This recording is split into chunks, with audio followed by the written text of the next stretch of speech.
المهندس سليمان الجمعاني. السلام عليكم. شبكة أخبار العرب arabnews.net حبت تجري معك لقاء وتتعرف ايش مطالبكم وسبب اعتصامكم. يا سيدي الله يحييك. يا سيدي هذا الاعتصام الثاني مش الاعتصام الاول، جرى الاعتصام الاول قبل شهر وكان في لنا مطالب محدده تتلخص يعني من جزئين، جزء خاص بمطالب تنظيمية يعني درءا للفساد الإداري الحاصل في الشركة، وجزء خاص بمكافأة نهاية الخدمة اللي بيستحقها موظف الفوسفات اللي قضى عمره وبنى عمره في الصحراء وفي المواقع وبظروف صعبة جدا. طالبنا بالعدالة والمساواة بين الموظفين، طلبنا من مطالبنا وقف مفسدة العقود، لأنه حقيقة العقود عندنا في الشركة الآن صدفت عبارة عن مفسدة يتم التوظيف بطريقة مزاجية. أنا مهندس صار لي 20 سنة في شركة الفوسفات، ما بوصل راتبي بمقدار راتب موظف حاصل على دبلوم في شركة الفوسفات، تعين تقريبا بأكثر مني بمئات الدنانير. الآن هاي النقطة، عدم العدالة، الظلم الواقع. ايش اسبابها بنظرك؟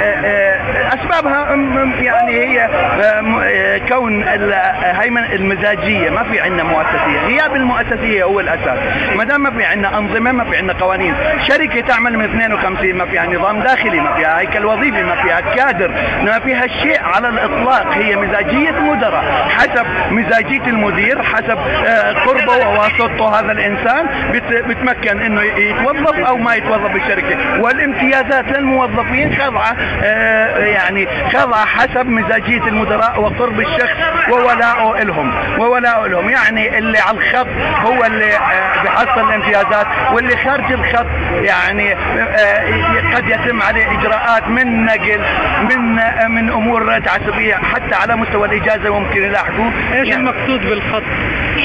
الخط يعني يكون معاهم على الخط، يعني فاتح الخطوط مفتوحة. الخطوط المفتوحة من توريد معلومات، من يعني خضوع لأوامر، من طلب الرضا.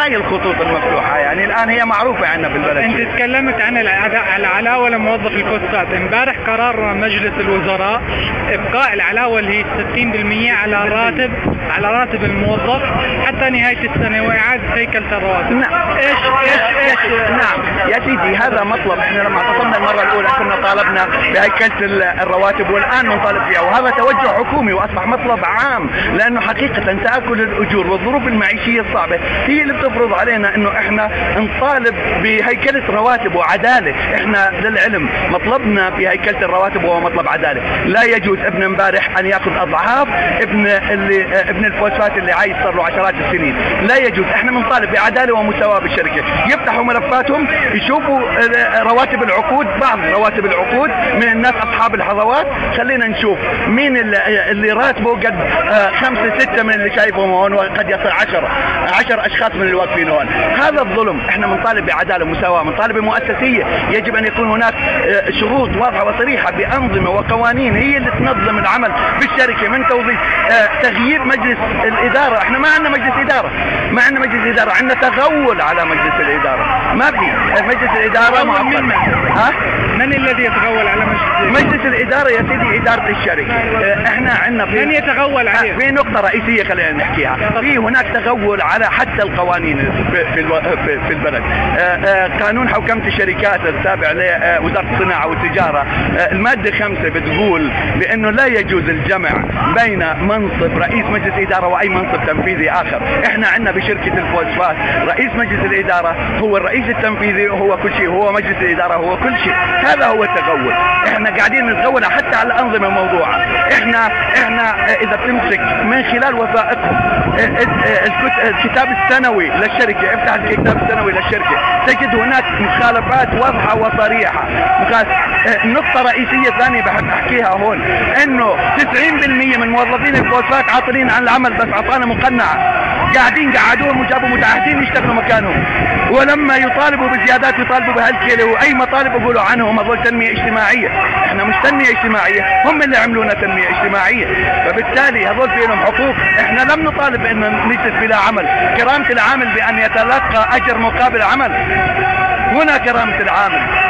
هاي النقطة لم يستوعبوها، اجلسونا واي مطلب لنا اصبح كونهم يأخذوا نهج الشركة تنظر الى العامل وكأنه عالي عليها.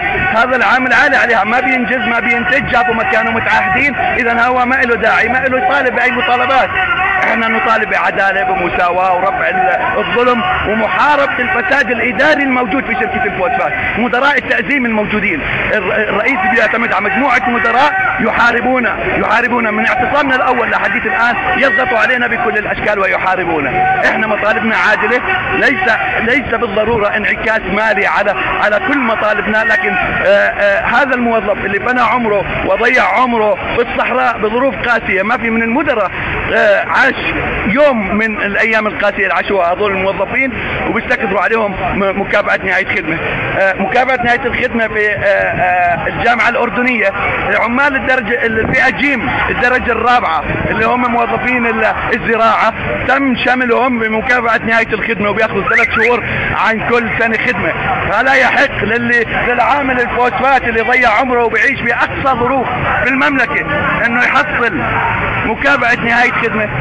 هذا الأساس. احنا مطالبنا بعدل ومساواة، ومطالبنا بمحاربة الفساد الموجود بالشركة والمزاجية. بدنا مؤسسية بالشركة، بنطالب بنظام داخلي بهيكلة رواتب، بنطالب يا سيدي بعدالة حتى بالتأمين الصحي، لجان التأمين الصحي أناس يحصلوا حتى على يعني أكثر ما يستحقوا، وأناس يحرموا من الأدوية، هذا حسب مزاجية اللجنة. احنا بنطالب العدالة في كل شيء، بقرض الإسكان، يعني بنحارب حربنا الأساسية في اعتصامنا هذا ضد المزاجية وغياب المؤسسية في شركة الفوسفات. يعطيك العافية.